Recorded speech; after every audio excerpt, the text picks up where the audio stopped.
Pertanyaan berikutnya, ini menarik lagi. Ini kebetulan istri saya juga sering melakukan ini.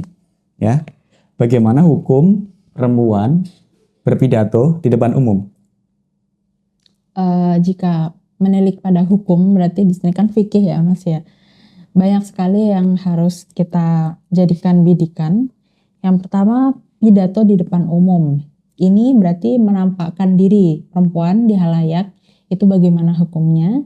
Yang kedua adalah suara perempuan, apakah ini termasuk aurat atau tidak. Kemudian tujuan daripada pidato itu perlu ditinjau lagi, apakah ada maslahah atau justru mengundang mafsadah. Jadi yang pertama, menampakkan diri di depan umum bagi perempuan ini bukan termasuk hal yang dilarang jika memang perempuan ini menutup aurat dengan benar. Dalam artian dia ini secara pakaiannya baik, dia juga tidak melakukan gestur yang di situ mengundang hal-hal yang tidak diinginkan. Jadi dia seseorang yang mampu menjaga izah dan juga ifahnya, juga menjaga auratnya tetap tertutup dengan baik.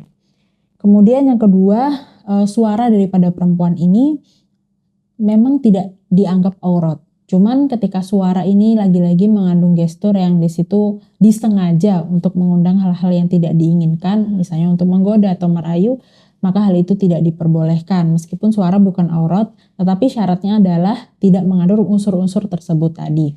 Kemudian yang terakhir adalah untuk tujuannya. Apakah tujuan itu dibenarkan? Apakah mengandung maslahah atau tidak? Maka ketika mengandung maslahah, hal tersebut tentu tidak masalah. Tetapi jika apa yang diorasikan itu sesuatu yang bisa menimbulkan mafsadah dalam artian menimbulkan pertikaian atau menimbulkan hal-hal yang tidak diinginkan, ceramahnya di sini provokatif, bisa menimbulkan perpecahan dan propaganda, maka hal tersebut juga tidak diperbolehkan. Jadi banyak hal yang harus ditinjau.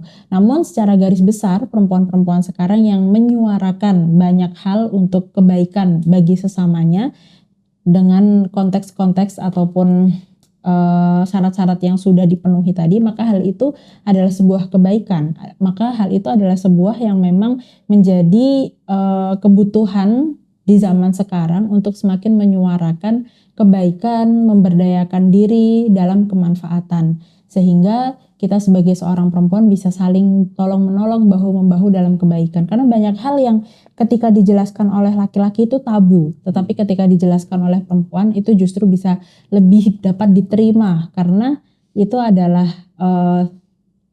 kebutuhan daripada wanita, seperti halnya fikih kewanitaan atau ilmu-ilmu yang di situ lekat sekali dengan wanita, seperti halnya ilmu parenting. Di situ kan pengasuhan ini banyak sekali dilakukan, sebagian besar pengasuhan itu kan dilakukan oleh perempuan. Jadi memang apa yang dikatakan oleh perempuan itu dibutuhkan, sehingga bagaimana dia menampilkan diri di ruang publik itu memang suatu hal yang lebih besar manfaatnya selama dia bisa menjaga madorot yang mungkin terjadi dengan syarat-syarat yang sebelumnya tadi, yakni menutup aurat, kemudian tidak ada gestur yang di situ bisa menyebabkan hal-hal yang tidak diinginkan ataupun tidak mengandung orasi-orasi yang bisa memprovokasi seseorang untuk melakukan hal-hal yang tidak baik. Kurang lebih demikian. Jadi perlu saya tambahkan di sini bahwasanya banyak sekali di sana. Gus, kenapa sih istrinya justru difasilitasi untuk show off, tampil di depan dan sebagainya? Karena menurut perspektif saya, kaitan permasalahan perempuan ini lebih cocok, corongnya adalah sama perempuan. Misalkan, ketika saya ditanya kaitan dengan haid, nifas, istihadah, ataupun tentang kewanitaan yang lain, mungkin saya bisa menjawabnya secara gamblang, tapi dengan istilahnya agak risih menyampaikan. Ini lebih enak ketika sesama perempuan, dan alhamdulillah ketika sekarang saya misalkan ada DM atau bahkan di beberapa tempat bertanya, saya bilang langsung ke istri saya saja karena sama-sama perempuan, menyampaikannya enak. Nah, ini berbeda ketika yang menjelaskan laki-laki. Ini kan menjadi masalah ketika misalkan kita, mohon maaf, menyebut organ vital saja kadang menjadi masalah juga di ruang publik. Ketika menyampaikan laki-laki, dianggap Ustadz mesum lah, bejat lah, dan sebagainya. Tapi ketika sesama perempuan, ini enak. Nah, terkait dengan misalkan ada beberapa pendapat, misalkan perempuan itu paling bagus karirnya adalah menjadi ibu rumah tangga, di rumah saja. Menurut perspektif saya sekali lagi, karena ini kaitan dengan ridho suami juga. Kalau saya yang penting istri saya manfaat, dimanapun, entah itu di rumah, di luar rumah. Toh ketika di luar rumah pasti izin dengan suaminya. Dan beberapa kesempatan ketika saya bisa mendampingi, saya dampingi. Nah, misalkan ini di beberapa daerah tertentu, saya tidak mau menyebut merek ya, misalkan di beberapa daerah mengatakan perempuan secara mutlak tidak boleh menampilkan visualnya, tidak cuma audionya saja, tidak cuma suaranya, tapi wajahnya juga tidak boleh.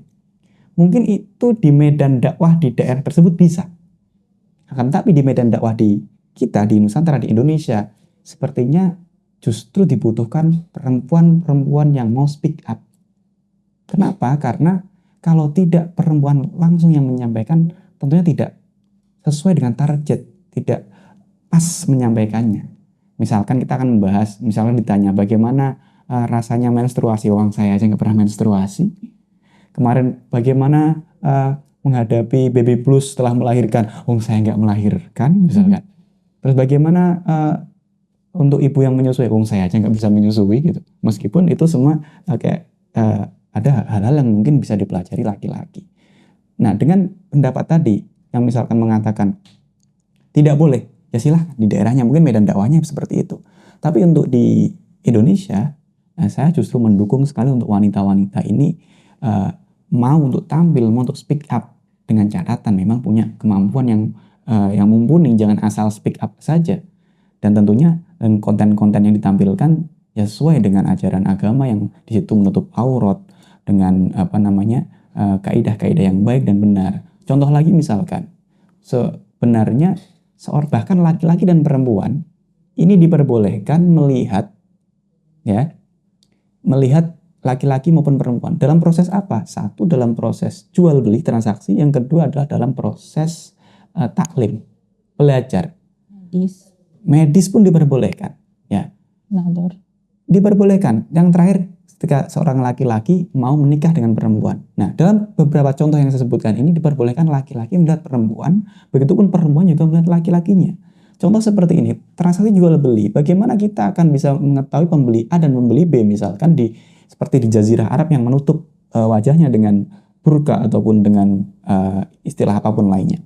Kita tidak akan bisa membedakan antara si A dan si B. Makanya kitab-kitab fikih mengatakan diperbolehkan seorang baik maupun mustari, penjual dan pembeli ini saling melihat dalam akad perjanjian untuk berjual beli dan sebagainya. Kemudian dalam proses belajar tadi, bagaimana kita bisa membedakan antara misalkan dal dengan zal, sin dengan shin misalkan, kalau tidak melihat secara langsung mulutnya, khorijil hurufnya, maka dalam konteks KBM, kegiatan belajar mengajar, seorang guru dan muridnya diperbolehkan untuk melihat. Terus kemudian yang ketiga tadi apa? Yang ketiga adalah dalam proses seorang laki-laki mau menikah dengan perempuan, nador. Ini juga diperbolehkan karena jangan sampai membeli kucing dalam karung, apalagi kalau kita kaji di beberapa ilmu itu untuk melihat karakter perempuan kan bisa dilihat dari wajah dan kedua telapak tangan, yang ini diperbolehkan ketika nador seorang laki-laki menghendaki perempuan untuk dinikahinya. Jadi untuk menampilkan wanita di ruang publik, dakwah di sini, kalau menurut perspektif saya, apalagi di Indonesia, memang sangat dibutuhkan untuk menampilkannya dan untuk menyampaikan ilmunya seperti itu. Mungkin tambahan. Kita tahu makalah yang amat masyhur Madrasatul Ula. Jadi ibu adalah madrasah pertama bagi anak-anaknya. Memang seorang ibu yang cerdas itu akan melahirkan anak-anak yang cerdas. Jadi itulah kenapa saya milih istri. Itu gimana nanti? Iya, saya milih istri yang pintar. Lanjut aja gak apa-apa. Grogi lah. Iya gak apa-apa. Jadi kita tahu bahwa Madrasatul Ula, bahwa ibu ini merupakan madrasah pertama bagi anak-anaknya. Jadi kecerdasan seseorang ini tergantung daripada ibunya. Menurut medis juga demikian, kecerdasan itu diturunkan oleh seorang ibu, bukan seorang ayah. Dan kecerdasan ini erat hubungannya dengan apa yang dikonsumsi oleh ibu. Kemudian bagaimana stimulasi yang dilakukan oleh ibu terhadap anaknya, pola asuhnya itu sangat mempengaruhi dan juga dapat membentuk kecerdasan seorang anak. Sehingga untuk melahirkan anak-anak yang cerdas, kita seorang perempuan harus menjadi perempuan yang cerdas. Dan kesempatan untuk menjadi perempuan yang cerdas itu adalah diberi pendidikan, diberi kebebasan untuk menentukan pilihan-pilihan sehingga seorang perempuan ini juga mampu belajar. Seorang perempuan ini mampu belajar mengambil keputusan, mampu belajar untuk bertanggung jawab terhadap keputusan-keputusan yang dia buat, mampu belajar mengenai pengasuhan, mampu menimba ilmu mengenai parenting, mengenai hal-hal yang di situ dibutuhkan demi kemaslahatan pengasuhan terhadap buah hatinya nanti.